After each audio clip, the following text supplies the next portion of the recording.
कि पंचकुला शहर जब इसकी आधारशिला एक प्रकार से रखी गई, जो पहली कार्य योजना इसकी बनी तो 1972 में बनी थी। आज से 48 साल पहले इस शहर की कल्पना की गई थी। आजादी के 6 साल के बाद, उस समय से पहले पंचकुला केवल छोटा शहर होता था, 5 स्कूल जिसमें चलती थी, तो उससे पहले इसका जो विकास जो है उस समय से शुरू हुआ। पहली जो इसकी विकास की योजना 1983 में शुरू की गई और उस 1983 की योजना में सारे सेक्टर्स का, इनका विस्तार, उनको बाकी सारे को बढ़ाया गया और इसमें इसकी जो परिधि में और क्षेत्र जो लाए गए, मनसा देवी परिसर ये 2000 में लाया गया। पिंजौर कालका का जो शहरी परिसर है और ऐसे कोटबिल्ला का जो शहरी परिसर है वो भी सन 2000 में इसमें शामिल किया गया। तो इस प्रकार से इसको आगे बढ़ाया गया। अब दोबारा से जो नई योजना हमने बनानी शुरू की है, 2 साल पहले बनानी शुरू की थी और इस योजना को अब कोई भी नाम हम दे सकते हैं कि 2018 में इसको हमने शुरू किया और 2031 तक का गोल कि 12-13 वर्ष में इसका एक लेवल, ये हम एक अच्छे लेवल पर लेकर के आए।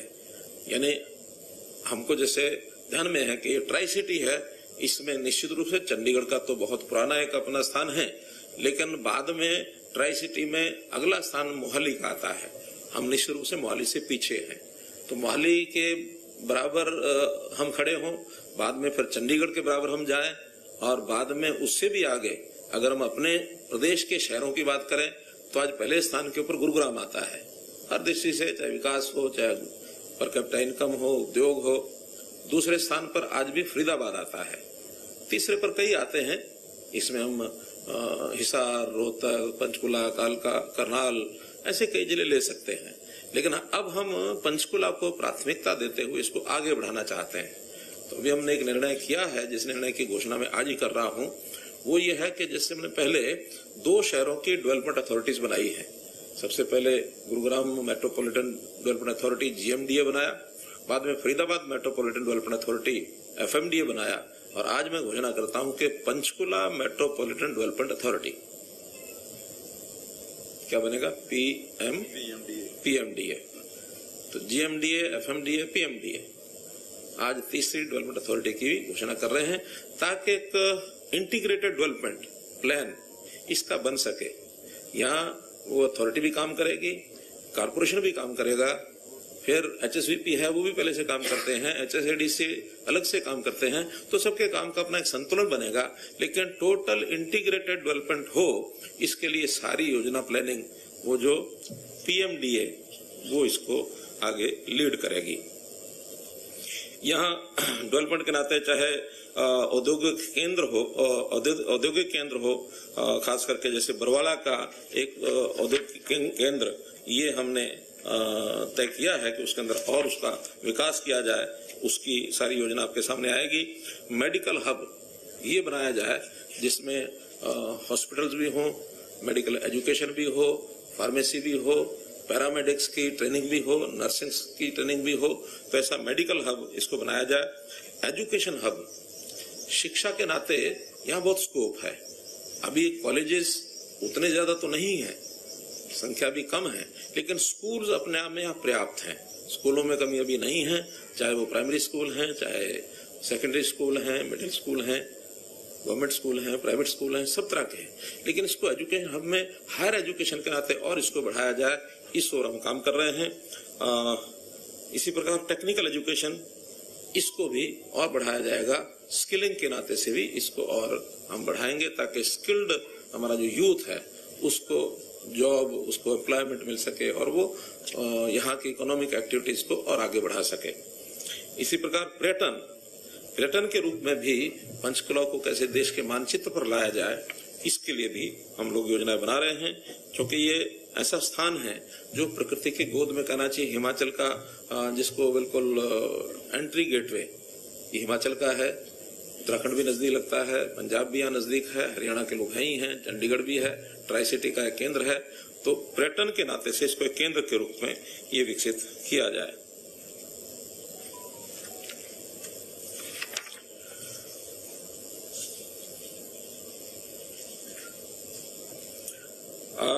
सड़कों का जाल, ये एक बनाया जाएगा तो सड़कों के जाल में जो यहाँ की मुख्य सड़कें हैं, एक तो एयरपोर्ट को पंचकुला के साथ जोड़ा जाए, इसके लिए एक हाईवे का पूरी डीपीआर बन गई है, उसके लिए घग्गर के लिए पुल निर्माणाधीन है, बाकी भी कुछ एरिया उसमें पंजाब के अंदर आता है, कुछ हरियाणा का है। नेशनल हाईवे के जिम्मे वो है, तो नेशनल हाईवे अथॉरिटी एक चौड़ा 4 लेन है 6 लेन है रोड जो है, हाँ, वो एयरपोर्ट के साथ जोड़ करके बहुत जल्दी इसका काम ये पूरा होगा।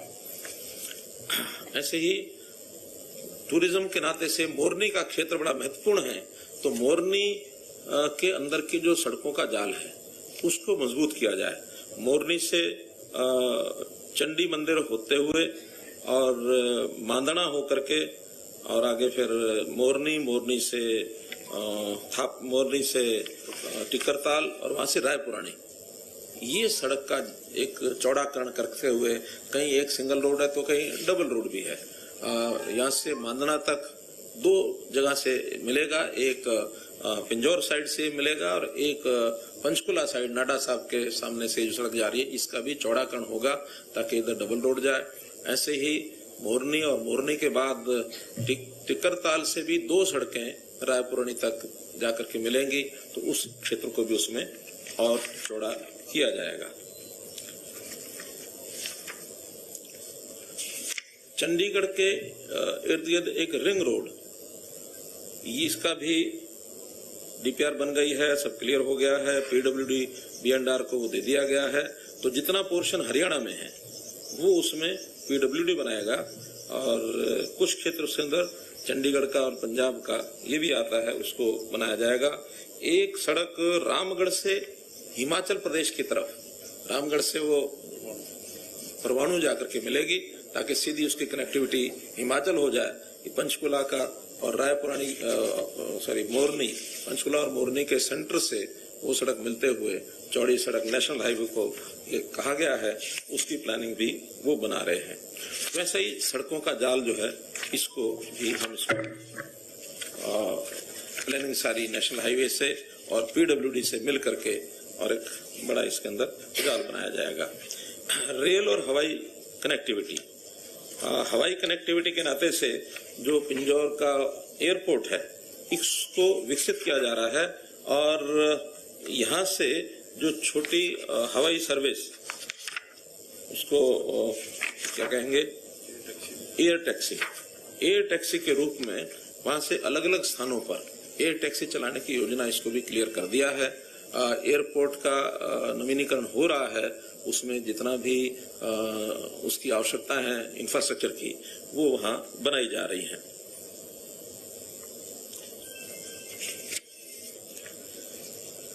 यहाँ के विकास में जो टाउन कंट्री प्लानिंग की स्कीमें थी उसमें जो शुल्क था, चार्जेस थे, वो बहुत हैवी थे। तो जो डेवलपर है वो यहाँ आए और प्राइवेट जो हाउसेज हैं वो भी अपने इस डेवलपमेंट के अंदर योगदान करें। तो यहाँ जब हमने तुलना की तो वो काफी रेट्स मोहाली की तुलना में ज्यादा थे। हमने उसको रिवाइज किया है और पिछले साल रिवाइज करने के बाद लगभग 1/3 ईडीसी और आईडीसी के ये रेट हमने किए हैं। जैसे उदाहरण के रूप में आवासीय कॉलोनी कोई हो तो वो पर एकड़ जो 1,24,00,000 था उसको सिर्फ 43 लाख रुपया कर दिया है। रेजिडेंशियल ग्रुप हाउसिंग 3,46,00,000 की जगह सिर्फ 1,17,00,000 कर दिया है। ऐसे ही वाणिज्यिक कॉलोनी यानी कमर्शियल कॉलोनी 5,88,00,000 रुपए था, उसको 1,52,00,000 रुपए पर एकड़ कर दिया है। तो लगभग सबके 1/3, चाहे उद्योग लगाने की बात है, वेयर हाउसिंग की बात है, इंस्टीट्यूशनल है, मैरिज प्लेस, वेंकट हॉल, क्योंकि अभी हम देखते हैं कि जैसे ही पंजाब शुरू होता है तो वेंकट हॉल बरमार है, अपने यहाँ कम है, तो इसलिए उसके जो चार्जेस जो हमारे यहाँ पहले 3,17,00,000 रुपए प्रति एकड़ था अब सिर्फ 25,26,000 रुपए कर दिया है। यानी 1/10 से भी कम, 8% ही सिर्फ ये लगभग बनता है। नहीं 12%, 12-13% ही बनता है। तो 12% ही 8वां हिस्सा उसको कर दिया है, 1/8।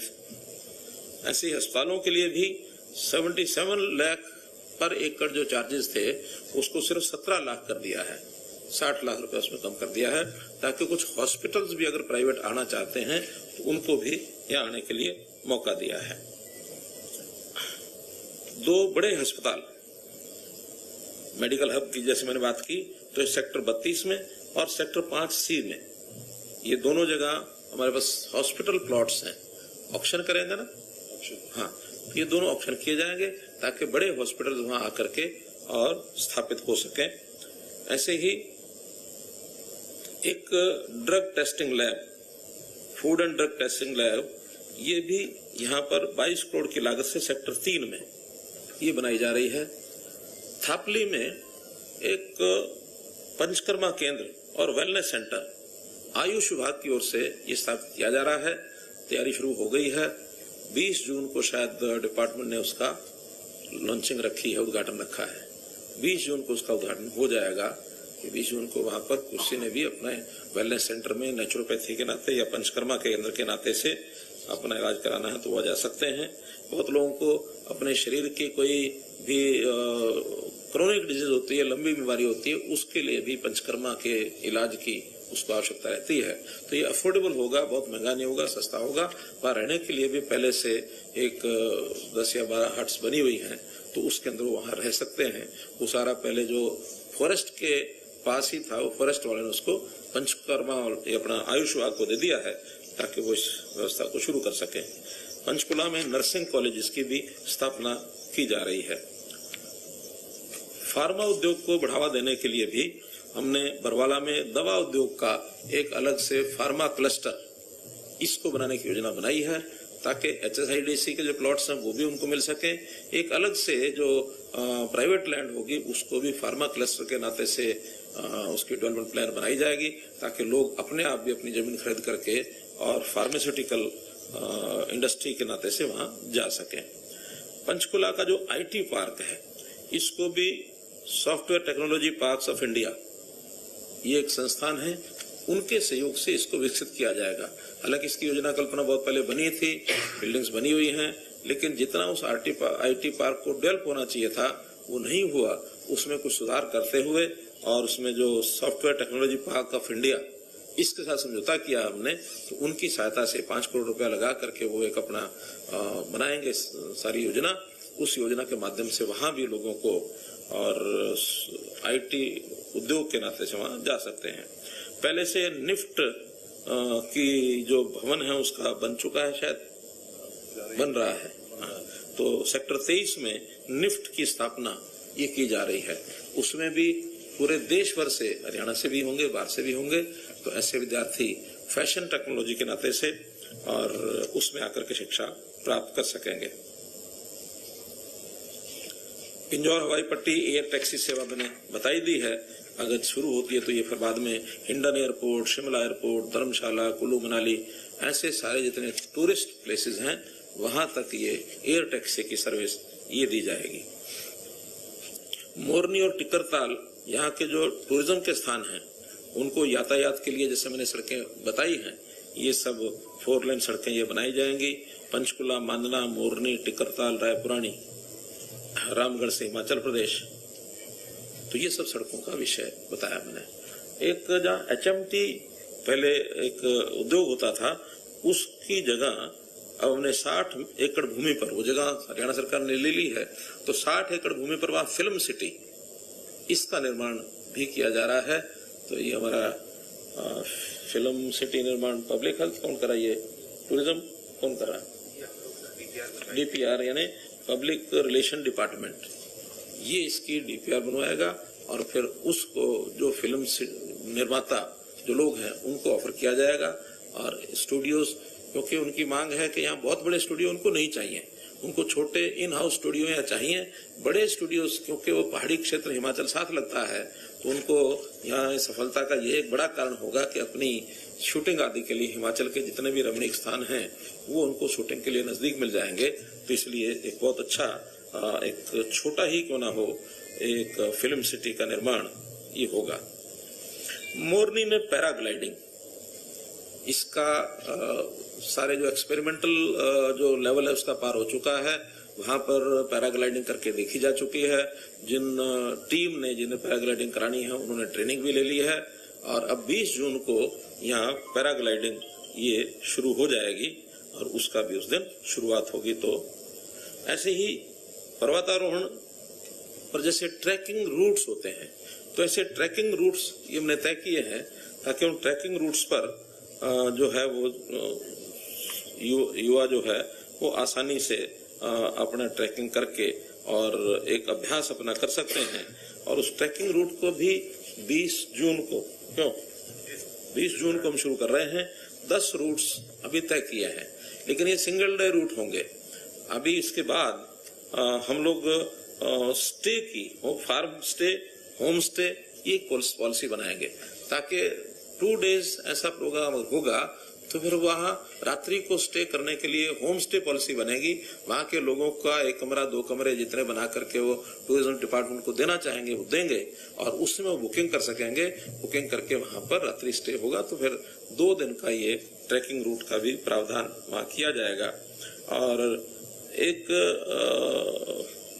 वहाँ रात्रि रुकने के लिए इस होम स्टे के अलावा farm stay policy, farm house पर वहाँ उनको टेंटिंग वगैरह की व्यवस्था बना के दी जाएगी, शौचालय और वो सारी आवश्यक सुविधाएं ये दे दी जाएंगी।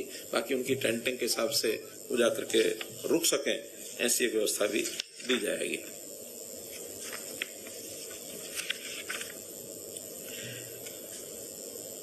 पर्यावरण को ठीक करने की दृष्टि से जो फॉरेस्ट डिपार्टमेंट ने योजनाएं बनाई हैं उसमें एक अभी 5 तारीख को पर्यावरण दिवस 5 जून को था।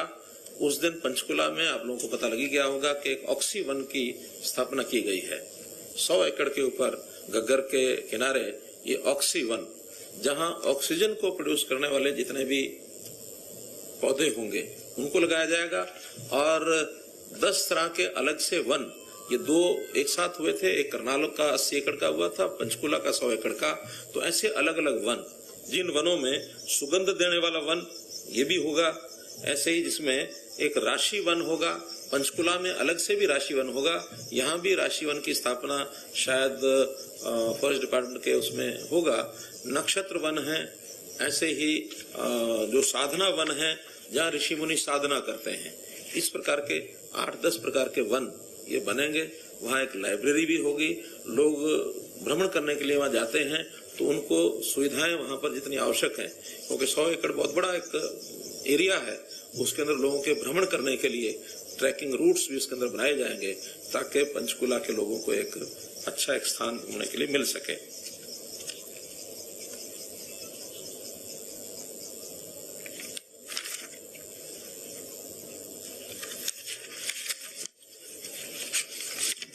पंचकुला में मोरनी में जो वन विभाग है उसकी ओर से कुछ विकास के कार्य वो भी सब किए जाएंगे ताकि पंचकुला अपने आप में एक शहरी विकास का स्थान होगा, लेकिन एक नेचुरल तौर पर जिसको कहना चाहिए विकास के नाते से टूरिज्म के आकर्षण देने को आकर्षित करने के लिए मोरनी का विशेष उपयोग करेंगे। वहाँ जितने भी पेड़ पौधे हैं, खास करके उसमें सुगंध वाले या जो नेचुरल ऑयल बनाने के जो पौधे होते हैं उसकी जो जड़ी बूटियां होती हैं उनको बनाया जाएगा। और वहाँ के लोकल जो वशिंदे हैं, जो रेजिडेंट्स हैं, उनको भी उस खेती को करने के लिए प्रोत्साहन दिया जाएगा। और एक उद्योग भी छोटा बड़ा यहाँ लगाया जाएगा कि ऐसे जो एक्सट्रैक्शन जो किया जाता है, तेल निकाला जाता है, तो ऐसे तेल निकालने के छोटे छोटे उद्योग उसके कारण से जो परफ्यूम आदि में काम आते हैं अथवा दवाइयों में काम आते हैं, मालिश में काम आते हैं, तो इस प्रकार के जितने औषधि युक्त तेल के जो निकालने का जो विधि है उसके कारखाने और उसी प्रकार के पेड़ पौधे ये लगाए जाएंगे। ये वन विभाग ने किस प्रकार की विशेष योजना, हमारे PCCF बैठे हैं, क्यों ऐसे ही योजना है ना सारी, हाँ, तो उस प्रकार का ये सारी योजना एक बनाने के लिए इन्होंने यहाँ की है, तो उसको वो जल्दी बनाने वाले हैं। टूरिज्म सर्किट रूट, ये भी अलग अलग टूरिज्म सर्किट रूट, उसके अंदर केवल पंचकुला जिला ना होकर के आसपास के जो क्षेत्रों में टूरिज्म स्थान हैं उसमें कुछ हिमाचल के हैं, चंडीगढ़ के हैं, ऐसे मिला करके कुछ टूरिज्म सर्किट रूट बनाए जाएंगे। उन रूट्स के ऊपर मिनी बसेस ये चलाई जाएंगी और उसकी गाइडेंस के लिए एक टूरिज्म गाइड केंद्र ये पंचकुला में बनेगा। बल्कि मैंने तो आज सुझाव दिया है, अभी उसको डिपार्टमेंट ने स्वीकार करेंगे, कब करेंगे और कब उसको शुरू करेंगे, लेकिन आज ही का सुझाव है। मैंने उन्हें कहा कि जो टूरिज्म सेंटर है वहाँ केंद्र अपना जो बनेगा, वहाँ एक एकोमोडेशन का भी एक सिस्टम बनना चाहिए। कम से कम 50-60-100 कमरे वहाँ बनते हैं, तो जो भी आसपास के लोग टूरिज्म के नाते आते हैं या यात्री वैसे भी आते हैं, तो यात्री निवास होगा, बुकिंग करा करके वहां रह सकते हैं। अगले दिन सवेरे ट्रैकिंग रूट पर जाना है, टूरिज्म के नाते कहीं भी जाना है, तो जा करके सायंकाल वहां वापस आ सकते हैं। जो 2 दिन का है वो तो एन रूट उनका स्टेइंग की पॉलिसी बनेगी, लेकिन 2 दिन नहीं, किसी ने 1 ही दिन करना है तो मानो यहीं से चलते हैं और यहीं वापस आकर रुकते हैं। इस प्रकार का एक सेंटर का भी हमारा उपयोग होगा। वो 50 से 100 कमरे कितने हो सकते हैं, बहुत महंगे नहीं चाहिए, होटल नुमा नहीं चाहिए, लेकिन यात्री निवास टाइप यात्री रह सकते हैं और उसमें डोरमेट्री भी हो, ताकि डोरमेट्री में भी लोग रह सकते हैं और सस्ते कमरे उपलब्ध हो जाए। तो ऐसे यात्रियों के लिए, टूरिस्ट के लिए वो एक स्थान बन जाए। माउंटेन ट्रेल, माउंटेन बाइकिंग, और एक कंपनी के लोग मेरे पास आए थे, वो बैलून का क्या है, हॉट एयर बैलून, तो वो हॉट एयर बैलून के लिए भी एक प्रोजेक्ट लेकर के आए हैं। मैंने कल उनके पास भेजा था, टूरिज्म वालों के पास ही, तो वो उसमें भी कोई ना कोई संभावना देखेंगे। उनको एक वातावरण के नाते से, एक एटमॉस्फेयर या उस प्रकार का जो हवा के नाते से जो ज्योग्राफिकल एक लोकेशन उस प्रकार की चाहिए, क्योंकि उसमें जो एक्सीडेंट्स होने के सारी चीजें उसको नकारना पड़ता है, पहले उसकी टेस्टिंग करनी पड़ती है। तो वो सारा भी, चाहे ये हॉट एयर बैलून हो या फिर जो हमारा ये जो शुरू हो रहा है पैराग्लाइडिंग, इस सब में सुरक्षा का एक बहुत बड़ा महत्वपूर्ण पहलू है, उसको हम ध्यान रखेंगे।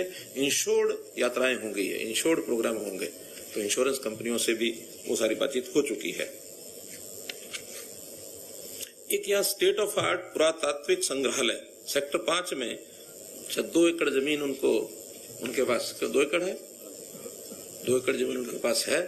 तो वो 2 एकड़ में एक बड़ा संग्रहालय, जो हरियाणा के पुरातत्व अवशेष या जो भी संग्रहालय में ऐसी रखने लायक चीजें जो टूरिस्ट को आकर्षित कर सकें, ऐसी चीजों का एक बड़ा, एक गौरवशाली इतिहास को अवगत कराने के लिए, और हम वो बनाएंगे।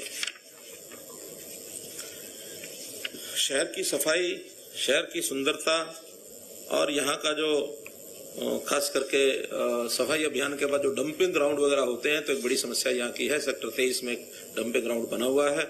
अभी तक तो सारा जो कूड़ा करकट वहीं डाला जाता था, लेकिन अभी 5 तारीख की, 5 नहीं 2 तारीख की जो मीटिंग हुई, उसके तुरंत बाद हमने कहा कि इसको जो झुरीवाला में एक डंपिंग ग्राउंड पहचान किया गया है, जो 31 दिसंबर 2021 को मैं स्वयं वहां देकर के आया था, वहां पर उन्होंने, पंचकुला के लोग बताएंगे कि वहां शुरू कर दिया कि नहीं कर दिया, कर दिया ना।